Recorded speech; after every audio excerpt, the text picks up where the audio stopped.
as questões que envolvem a mediunidade, né? Que é um universo de amplas possibilidades. E eu vejo que você é um cara que tem uma espiritualidade livre, né? Como é que é a mediunidade para você, sem estar pisando especificamente num terreno chamado religião, né?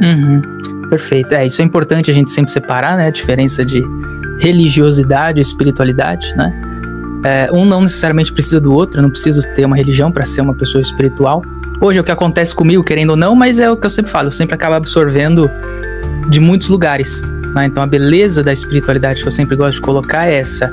Ela te dá essa liberdade de poder absorver conteúdo de várias religiões, de várias perspectivas, várias filosofias, e você chegar no que faz sentido para você, num conjunto individual que é seu, né? Então eu acho que a beleza da espiritualidade, ela traz muito disso, ela traz essa individualidade no nosso pensar, no nosso questionar, e a gente chega numa verdade que é subjetiva. Porque se a gente for falar de verdade, não existe é difícil chegar num consenso, né? É muito difícil.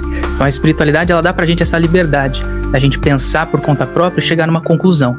Pra mim, eu enxergo dessa forma. Então eu puxo informações de várias fontes, de várias religiões, filosofias, modos de pensamento, e tenho o meu modo de enxergar a vida, né? Tenho um pensamento reencarnacionista, enfim, eu absorvo muitas informações e tento viver a minha vida, vivo a minha vida, né? Presente, sempre trazendo o que eu aprendo, o que eu estudo para o meu dia a dia. Isso é muito importante, porque tem gente que só estuda, e no dia a dia em si, a hora de aplicar realmente não acaba tendo êxito, ou enfim, não se dedica para isso. É muito importante separar um tempo específico para silenciar, isso é uma coisa que eu faço muito, né? Então, assim, a minha mediunidade em si, ela foi desenvolvida num terreiro. Ela foi desenvolvida num terreiro de Umbanda. Eu fiquei 5 anos lá. Então, eu tive esse tempo onde eu pisei, de fato, num solo sagrado, religioso, enfim. Mas hoje, especificamente, eu tô mais livre, digamos assim. Eu sempre estive, né? Eu nunca fiquei preso só na Umbanda. Mas hoje eu tô mais livre nesse sentido, eu não trabalho mais, né, em terreiro, mas eu busco essa visão ampla de tudo, sempre, né? Seja de seres, de conceitos extrafísicos, extraterrestres, outras raças, vários tipos de religiões, e eu junto tudo numa grande salada de fruta que pra mim funciona, né? Então eu vivo a espiritualidade no meu dia a dia, eu sempre tento colocar ela no meu dia a dia. Esse é o que eu quero trazer para as pessoas, e muito do conteúdo, por exemplo, que eu faço no meu Instagram, ou nas conversas que eu tenho em podcast até, é eu tentando passar essa minha maneira de enxergar a vida através dessa salada de fruta toda que eu juntei, que para mim funciona. E se funciona para mim, pode funcionar para muita gente também. Então eu tento espalhar esse conteúdo o máximo possível. É bem legal você ter falado sobre isso, porque aqui a gente tem essa sintonia universalista, né? Embora a gente tenha aspectos xamânicos da Umbanda muito forte, é para ser desse jeito. Quando a gente fala sobre Umbanda, eu vejo assim que dentro do plano material deveria ser um pouco mais desse jeito que você falou, mas ainda a gente tem questões que institucionalizam, né? Sim. Que é normal, é do jogo, é do ser humano. E legal você ter falado que o seu aspecto de desenvolvimento foi na Umbanda, porque ela traz uma amplitude, muita gente fala isso, que começa na Umbanda, que já tem uma abertura legal, diferente, né? E isso faz com que você abra hemisférios. E sobre a mediunidade, você atende muitas pessoas também, né? Tem o seu trabalho. E muitas pessoas devem chegar até você aflitas. Se são médiums mesmo, ou se é fruto da imaginação, né? Quando uma pessoa está em dúvida em relação a isso, Henrique, eu estou acreditando que sou médium, mas será que não é da minha imaginação?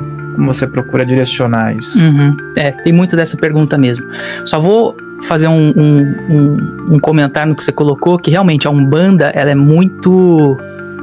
abraça muita gente, ela abraça muita coisa. Eu dei sorte, pelo menos no meu terreiro, não tinha nenhum dogma que me limitasse a pisar em outro solo ou a buscar informação fora, muito pelo contrário. O direcionamento que eu encontrei lá dos próprios mentores, né, ou seja, os espíritos incorporados nos médiuns, né, o direcionamento que os espíritos davam para mim dentro do terreiro era buscar informação em outros lugares. A primeira coisa que me falaram foi: você precisa ler o livro dos espíritos. Foi a primeira coisa que me falaram. Então, assim, a Umbanda, ela abraça muita coisa. Então, realmente, Isso acontece muito, para quem tem essa dúvida, né? É legal a gente comentar aqui um pouquinho, porque a Umbanda, ela abraça todo mundo, ela não tem, é uma banda, é uma só, somos um, né? Então ela abraça muita coisa, ela não é restritiva, pelo menos a maioria dos terreiros. Claro que vão ter terreiros que vão ser mais dogmáticos e tudo mais. O meu, especificamente, não teve isso, então me ajudou a trazer essa abertura. Agora, sobre essa questão que você falou da mediunidade, o que eu busco direcionar, claro, é aquela coisa, todos somos médiuns, sim, todos somos médiuns, o que muda é o nível dessa mediunidade. Só que eu gosto de separar as coisas. Existem médiuns ostensivos, que a gente chama, que, cara, vamos ser sinceros, não é todo mundo, né, que vai poder chegar lá. Todos somos médiuns, sim, mas os ostensivos, os que vêm, os que sabem tudo, sentem tudo, que tocam num negócio e sabe o que está escrito sem ler, isso é missão, é diferente. Então todos somos médiums, sim, podemos desenvolver essa mediunidade, né? Eu sempre tento direcionar as pessoas nisso. Os casos que aparecem para mim, normalmente são questões de mediunidade mesmo, né?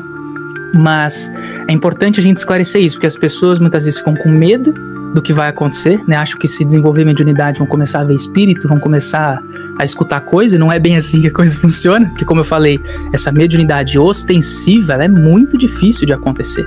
A gente pode desenvolver a nossa sensibilidade, a nossa percepção, a nossa intuição, que é o mais comum, e é o meu caso, inclusive, eu não tenho uma mediunidade ostensiva de ver e escutar, né? Eu consigo, por exemplo, se eu fechar meu olho, eu até tenho uma mediunidade um pouco mais ostensiva, mas assim, de olho aberto, normal, como qualquer outra pessoa, é só a questão da intuição.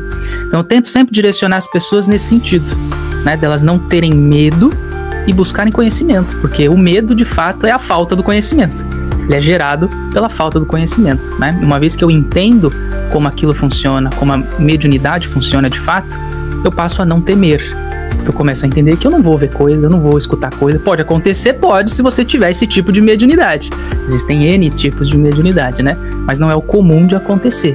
Então eu sempre tento dar esse direcionamento para tranquilizar as pessoas e tirar esses dogmas que existem, essas crenças, né, limitantes que existem a respeito da mediunidade.